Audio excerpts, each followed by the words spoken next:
श्रोताओं नमस्कार। क्षेत्रीय समाचार एकांश के विशेष कार्यक्रम के साथ मैं संजय सिंह। आजादी का अमृत महोत्सव पर प्रस्तुत है विशेष कार्यक्रम।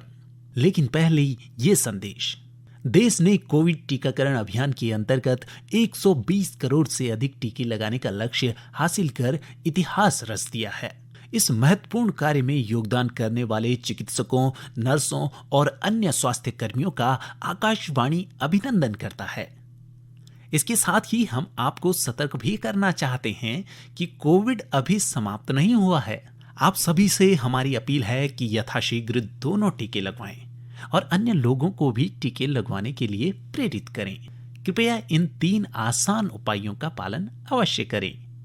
मास्क पहनें, 2 गज की दूरी बनाए रखें, हाथ और चेहरा साफ रखें। कोविड से संबंधित कोई भी जानकारी और मार्गदर्शन के लिए राष्ट्रीय हेल्पलाइन नंबर 011-2397-8046 और 1075 पर संपर्क करें। कोरोना वायरस का नया वेरिएंट मिलने से चिंताएं बढ़ी हैं। कोरोना जागरूकता श्रृंखला कार्यक्रम में नई दिल्ली के जीबी पंत अस्पताल के डॉक्टर संजय पांडे ने कहा है कि ओमिक्रॉन से घबराने की जरूरत नहीं, लेकिन सतर्क रहने की आवश्यकता है। उन्होंने कहा कि वायरस का ये वेरिएंट अगर फैलता है तो लोग हॉस्पिटलाइज नहीं होंगे, मोबाइलिटी नहीं बढ़ेगी।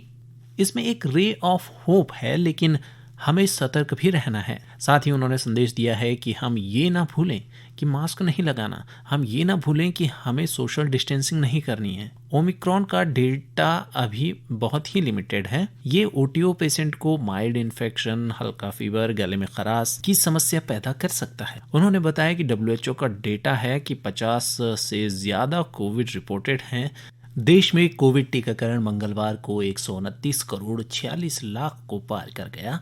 कुल 80 करोड़ 47 लाख से अधिक लोगों को टीके की पहली खुराक दी जा चुकी है, जबकि 48 करोड़ 98 लाख से अधिक लोग दूसरी खुराक ले चुके हैं। और श्रोताओं, अब आजादी का अमृत महोत्सव के अंतर्गत प्रस्तुत है आजादी का सफर आकाशवाणी समाचार के साथ। आकाशवाणी समाचार आपके लिए प्रतिदिन संघर्ष की झलक पेश कर रहा है। आजादी का अमृत महोत्सव।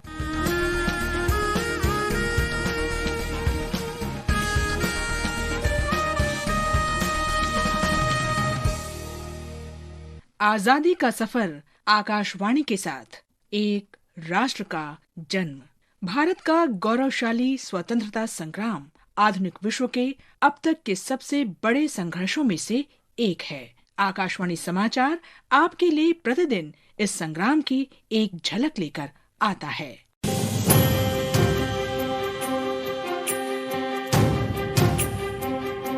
9 दिसंबर 1946 को संविधान सभा की बैठक पहली बार नई दिल्ली में कॉन्स्टिट्यूशन हॉल में आयोजित की गई, जिसे अब संसद भवन के केंद्रीय कक्ष के रूप में जाना जाता है। इसमें 9 महिलाओं सहित 207 प्रतिनिधियों ने भाग लिया था।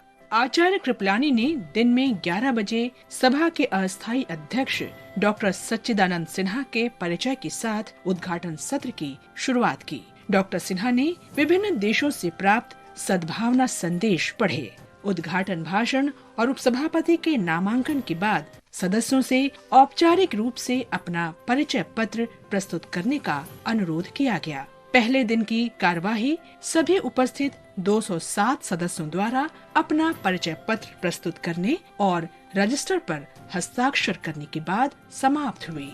आकाशवाणी दिल्ली ने इस समूची कार्रवाई का प्रसारण किया। शुद्ध सुंदर अति मनोहर मंत्र वंदे मातरम। आज की इस कड़ी में हम स्वतंत्रता सेनानी राज नारायण मिश्रा को भी याद कर रहे हैं, जो 9 दिसंबर 1944 को शहीद हो गए थे। उत्तर प्रदेश के लखीमपुर खीरी के रहने वाले राजनारायण समाजवाद में दृढ़ विश्वास रखते थे। उन्होंने भारत छोड़ो आंदोलन 1942 के दौरान अपने समूह के साथ ब्रिटिश प्रतिष्ठानों पर छापों का नेतृत्व किया। राजनारायण पर उत्तर प्रदेश के उन्नाव क्षेत्र में क्रांतिकारी छापे का आरोप लगाया गया और उन्हें मौत की सजा सुनाई गई।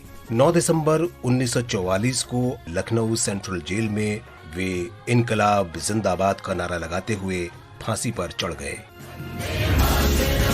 हम इस महान भारतीय स्वतंत्रता सेनानी को नमन करते हैं। অবরোধ খোলা, প্রতিরোধ তোলা, লেখাপড়া শেখা, খোলা মনে দেখা, যেভাবে আপনি দেখেছেন বেগম রোকেয়া সাখাওয়াত হোসেন। आज हम बंगाली नारीवादी विचारक, लेखिका, शिक्षक और राजनीतिक कार्यकर्ता रुकैया सखावत हुसैन को भी याद कर रहे हैं, जिनकी जयंती और पुण्यतिथि 9 दिसंबर है। उन्हें दक्षिण एशिया में महिला मुक्ति की अग्रणी माना जाता है। उन्होंने अपनी रचनाओं, कविताओं, कथाओं और निबंधों में स्त्री पुरुष समानता के लिए प्रगतिशील विचारों का समर्थन किया और महिलाओं के लिए एक बेहतर और निष्पक्ष दुनिया की परिकल्पना की। শালীনতা থাক, অবরোধ যাক, গ্রামের মেয়েটা সাহস পাক। बेगम रुकैया के नाम से लोकप्रिय रुकैया सखावत हुसैन का जन्म वर्ष 1880 में बंगाल प्रेसिडेंसी के रंगपुर जिले में हुआ था, जो अब बांग्लादेश में है। वे रूढ़िवादी माहौल में पली बढ़ी और उनके पति तथा भाई के सहयोग से उन्हें आखिरकार आजादी मिली। अक्सर कविताएं लिखने वाली अपनी बहन करीमुन्निसा को देखकर शिक्षा और महिलाओं के व्यक्तिगत अधिकारों में उनका विश्वास और मजबूत हुआ। इस विश्वास से अभिभूत होकर उन्होंने सुल्ताना का सपना कहानी की रचना की। इसमें एक नारीवादी आदर्श राज्य की कल्पना है, जिसे स्त्री देश कहा जाता है, जिसमें सब कुछ महिलाएं चलाती हैं और पुरुष पर्दे में रहते हैं। बेगम रोकेया साखावत हुसैन। उनकी अन्य कृतियों में शामिल है बंगाली महिलाओं की कठिनाइयों के चित्रण संबंधी पद्मराग, एसेंस ऑफ द लोटस और अवरोध बासिनी, द कन्फाइंड वुमन। 1916 में रुकैया ने महिलाओं की शिक्षा और रोजगार की दिशा में काम करने के लिए मुस्लिम महिला संघ की स्थापना की। 1926 में उन्होंने कोलकाता में आयोजित बंगाल महिला शिक्षा सम्मेलन की अध्यक्षता की, जो महिलाओं के शिक्षा अधिकारों के समर्थन में उन्हें एकजुट करने का पहला महत्वपूर्ण प्रयास था। भारतीय महिला सम्मेलन के दौरान एक सत्र की अध्यक्षता करने के तुरंत बाद 9 दिसंबर 1932 को उनकी मृत्यु हो गई। महिला अधिकारों की इस मुखर नेत्री को हमारा सलाम। बेगम रोकेया साखावत हुसैन। इसके साथ ही आजादी का सफर आकाशवाणी समाचार के संग श्रृंखला की ये कड़ी समाप्त हुई। मिलते हैं कल अगली कड़ी में।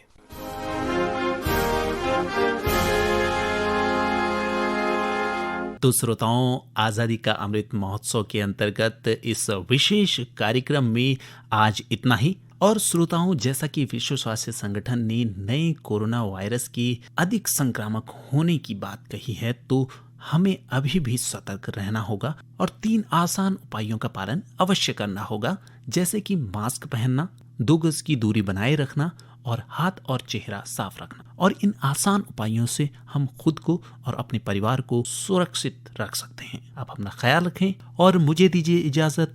नमस्कार।